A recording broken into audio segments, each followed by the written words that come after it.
Hi, welcome to my channel.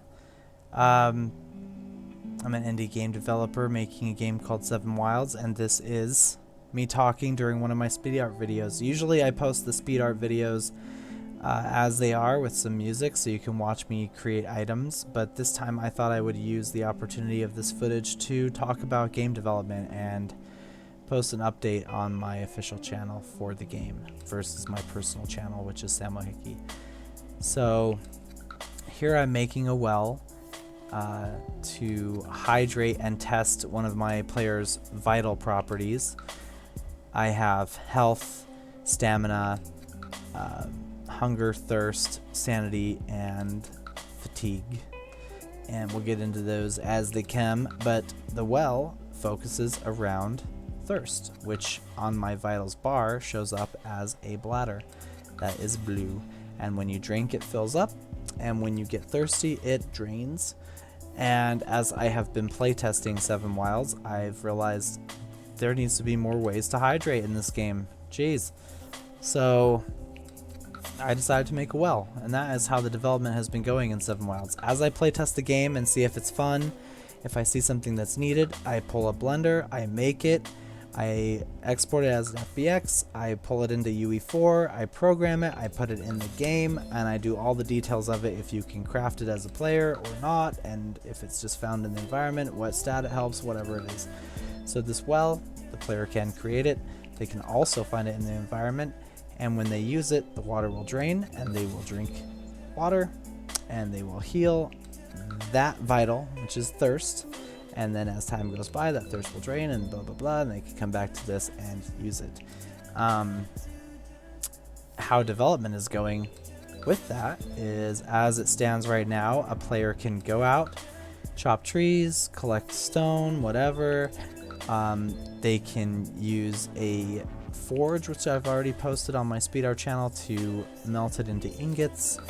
They can use the little anvil, as I've shown in my previous videos of speed art, to craft items, and then they can use a fire pit to cook things. They can build a bed and sleep in it, and that changes their spawn point. And this is a new addition which makes it so they can craft this well, it'll fill with water, and they can drink it. And I've also been working on housing and stuff like that, so players can build foundations and walls and doors and windows and live in it.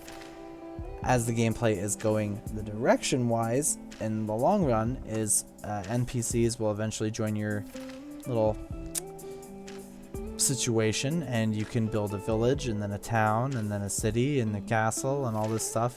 And the NPCs that join you, you can assign their houses, like in Fable and stuff like that, and it'll be a house that you've actually built, and you can give an NPC that home, and you could throw a anvil and a forge in there, for instance, and then you have a blacksmith, and they work for your town, and they can do jobs for you, like making ingots and managing all that stuff, so the player doesn't have to.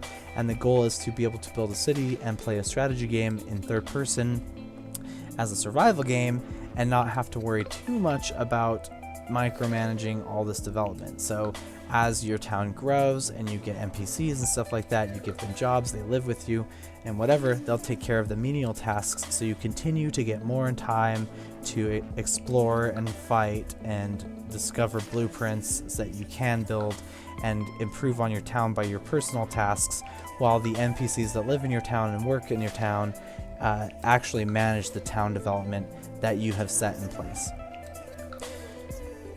It sounds complicated. As I continue to release videos, you'll see more and more of that. Right now, as it stands, you're watching speed art of me making a well, and it might not make very much sense. But since I'm doing a video of myself talking during this and putting my voice into it, I just figured, instead of just talking about Blender and how it works and how I'm making this well, I would more go into gameplay. So that's what I'm doing. For anybody that upsets, as far as this well goes, pretty basic Blender stuff. It's low poly, obviously, and it will have some animations. I'm making a bucket right now which will be used in this well and also appended to a different file, which I will use as an actual item that's lootable and usable in game.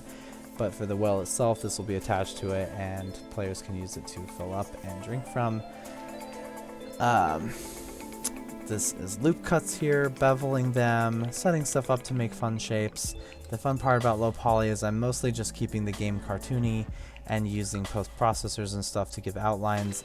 And so I don't need a lot of detail in my models, and I don't need a lot of detail in any UVs to texture stuff, because I'm one person and it just got too hard that way. So it's solid colors, cartoony style now. That's what's happening. This is me making a separate static mesh that will be the actual water, which will rise and fall as the player drinks from it.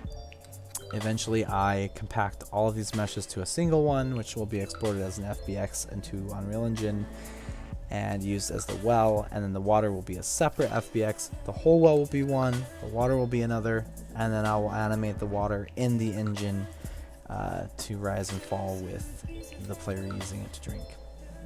Okay, continuing back to the gameplay. I haven't done this yet with my videos. I'm trying to cram information into 10 minutes, and I'm discovering it might be a bad idea. But back to gameplay. As far as multiplayer comes in, let's talk about that, because I've been working on all of that. I haven't made a video for a while. I'm updating you. Multiplayer.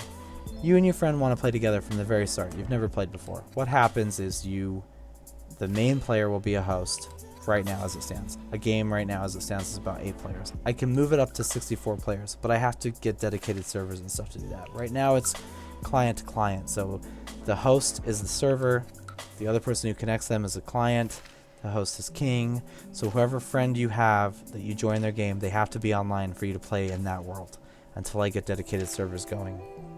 Or if players want to host their own, that's their own thing. I'm figuring that out.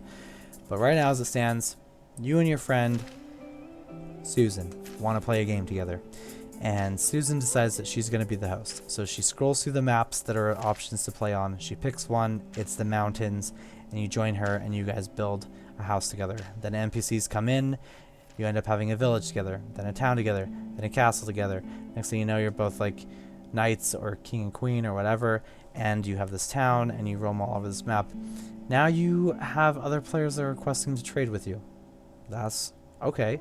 So now these players have their own game with their own map, but they chose a desert, and you and Susan chose the mountains, and you and Susan end up trading them walnuts and wood for glass and pottery from the desert. And that's where the multiplayer like network comes in. Even if the games aren't large, other players have chosen other maps to develop on than you have, and you guys can trade things through a market in whatever world you're living in. Now this is going to be a little hard. I'm working on it. It's going well. I can't promise it, but that's a gameplay aspect I would like. As far as you and your friend joining each other and building a town and doing all that, that works fine. The trading network is a little difficult.